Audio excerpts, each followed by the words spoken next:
کی ولایت کا دفاع بیوی نے کیا ہے۔ عمر ابن عبدالعزیز خلیفہ مسلمانوں کے خلیفہ حاکم عمر بن عبدالعزیز کے زمانے تک مولا علی پر تبرہ ہوتا تھا، مولا علی پہ سب کیا جاتا تھا، شتم کیا جاتا تھا، لعنت بھیجی جاتی تھی۔ یہ بچے نہیں سمجھیں گے نا سب اور شتم، اس لیے میں نے یہ جملہ کہا ہے۔ مولا علی پر لعن کی جاتی تھی عمر ابن عبدالعزیز کے زمانے تک۔ عمر ابن عبدالعزیز چھوٹا سا ہے، اپنے بچوں کے ساتھ، اپنے ساتھی بچوں کے ساتھ کھیل رہا ہے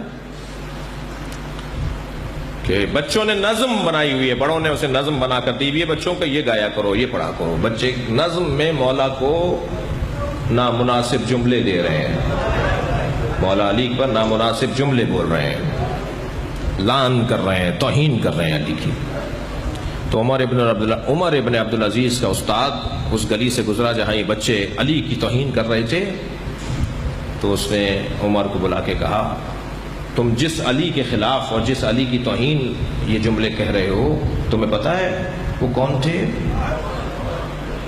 انہوں نے 80 جنگوں کو جیتا ہے مسلمانوں کی، ان کے لیے نبی نے سینکڑوں حدیثیں ارشاد فرمائی ہیں، وہ نبی کی بیٹی کے شوہر تھے، وہ نبی کے بستر پہ سوئے تھے۔ بیٹا تم یہ باتیں نہیں کرو، یہ ان بچوں کو کسی نے غلط بتایا ہے۔ عمر عبدالعزیز کے ذہن میں بیٹھ گئی یہ بات بچپن سے کہ یہ غلط ہو رہا ہے، یہ اچھا نہیں ہو رہا۔ لیکن اسے کس چیز نے سہارا دیا کہ یہ تبرہ روکے مولا پر؟ مولا کو جو گالم دی جاتی ہے، مولا کو جو لعن کیا جاتا ہے، کیسے روکے؟ اگر عمر ابن عبدالعزیز کو بھی مولا کائنات پر سب و شتم روکنے کا موقع دیا تو وہ بی نے دیا۔ بی کا دور نہیں ہے، عمر ابن عبدالعزیز کا دور تو بہت بعد میں ہے، میرے چھٹے امام کا دور ہے، چھٹے امام کا دور ہے، نبی کی رحلت کے 100 سال کے بعد کا دور ہے۔ 100 سال تک علی پر لعنت ہوتی رہی۔ اللہ اکبر۔ جو لوگ ہم سے کچھ خفا رہتے ہیں نا کہ ہم کسی کا احترام نہیں کرتے، وہ دیکھیں کہ آغاز کہاں سے ہوا ہے، اس کا شروع کہاں سے ہوا۔ عمر ابن عبدالعزیز نے ایک یہودی کو بلایا، کہا کل دربار میں فلاں وقت پر آنا، اور دربار میں آ کر جب تمہیں بلا لیا جائے تو پھر آ کر یہ جملے کہنا مجھے آ کر۔ ایک یہودی کو کہا۔ دوسرا دن نمودار ہوا، انہوں نے مملکت کے سارے علماء کو، مفتیوں کو، علماء کو، مجتہدین کو، سب کو کرسیوں پر بلایا، کساب ایک بٹھایا اور کہا کہ ایک میں خاص گفتگو آپ سے کرنا چاہتا ہوں۔ سب کو دعوت دی، سب دربار میں آ کے بیٹھے۔ عمر ابن عبدالعزیز کے زمانے میں سب اس کے دربار میں آ کے بیٹھے کہ ایک مرتبہ دروازے پہ شور ہونے لگا۔ پوچھا کیا ماجرا ہے؟ کہا ایک یہودی ہے جو اندر آنا چاہتا ہے مگر اس نے وقت نہیں لیا تھا اور یہاں آپ کی گفتگو چل رہی ہے۔ اس نے کہا کہ بلا لو اسے، اب وہ آ گیا ہے تو بلا لو، پوچھو اس کی حاجت کیا ہے۔ کب وہ آپ سے ملنا چاہتا ہے، کب بلاؤ۔ دربار میں آ کے کھڑا ہو گیا، علماء بیٹھے ہوئے ہیں، یہ اپنے تخت پہ بیٹھے ہیں۔ کہا کہو کیا کہنا چاہتے ہو؟ کہا امیر تم عادل ہو، منصف ہو، بردبار ہو، سمجھدار ہو، غصہ نہیں کرتے؟ کہا نہیں ہماری یہ عادتیں ہیں، ہم غصہ نہیں کرتے۔ کہا میں ایک آپ سے حاجت لے کر آیا ہوں، میری حاجت پوری کر دیں۔ کہا کہو کیا حاجت ہے؟ کہا میں آپ کی بیٹی سے شادی کرنا چاہتا ہوں۔ سپاہیوں نے تلواریں نکالنا شروع کی، علماء نے جو بیٹھے ہوئے تھے آوازیں لگانا شروع کی، بدتمیز ہے، امیر سے بات کرنے کا طریقہ نہیں ہے، مسلمانوں کے خلیفہ سے یہودی ہو کر اس کی بیٹی مانگ رہا ہے۔ شور مچنے لگا۔ عمر ابن عبدالعزیز نے آواز دے کر کہا خاموش خاموش خاموش، اس سے پوچھو تو صحیح کہ اس کے اندر یہ جرت کیسے آئی، آخر کیا سبب ہوا کہ جو اس نے اتنی بڑی جرت کی ہے؟ پوچھا۔ کہنے لگا مجھے تو تعجب ہو رہا ہے کہ آپ لوگ ناراض کیوں ہو رہے ہیں؟ میں نے آپ کی بیٹی کا سوال کیا ہے تو آپ ناراض ہو گئے۔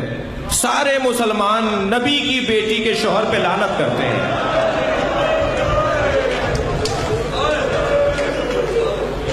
آپ جس نبی کا کلمہ پڑھتے ہیں اس نبی کی بیٹی کے شوہر علی پر سارے مسلمان لعنت کرتے ہیں۔ جب نبی اپنی بیٹی ایسے کو دے سکتے تھے جس پہ سب مسلمان لعنت کریں، تو آپ مجھے اپنی بیٹی نہیں دے سکتے؟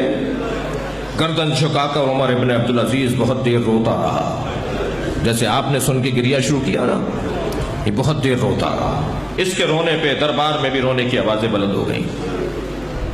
آواز دے کر کہا اسے کرسی دے کر بٹھاؤ۔ پھر علماء سے مخاطب ہو کر کہا کہ اس کا جواب ہے تمہارے پاس؟ تم سارے مفتی علی کے اوپر لعنت بھیجتے ہو، اس آدمی کا جواب ہے تمہارے پاس؟ یہ کہہ رہا ہے کہ نبی کی بیٹی فاطمہ کے شوہر پر مسلمان لعن کرتے ہیں۔ سب کی گردن جھکی ہوئی۔ ایک نے جرأت کر کے آواز دی، امیر ہم بہت بڑی غلطی کر رہے ہیں۔ دوسرے نے کہا امیر علی کے بارے میں ہمیں یہ نہیں کہنا تھا، یہ تو شام سے حکم نامہ جاری ہوا تھا، پوری مملکت اسلامیہ میں نوٹیفیکیشن حکم نامہ جاری ہوا کہ کوئی خطیب کوئی پیش نماز خطبہ نہ دے مگر یہ کہ علی پہ لعنت بھیج کے دے۔ تو یہ تو تقریباً 80 سال 85 سال تک چل رہا ہے۔ ہمارے تو بڑوں نے بھی یہ کام کیا، ہم بھی کر رہے ہیں، مگر یہ کام اچھا نہیں تھا۔ کہ بس پھر سب متفق ہو تو حکم نامہ جاری کرو کہ علی پر آج کے بعد کوئی بے ادبی نہیں کرے گا۔ میں آپ سے پوچھوں کس نے علی کا دفاع کیا؟ علی کا دفاع فاطمہ زہرا نے کیا، فاطمہ زہرا نے کیا۔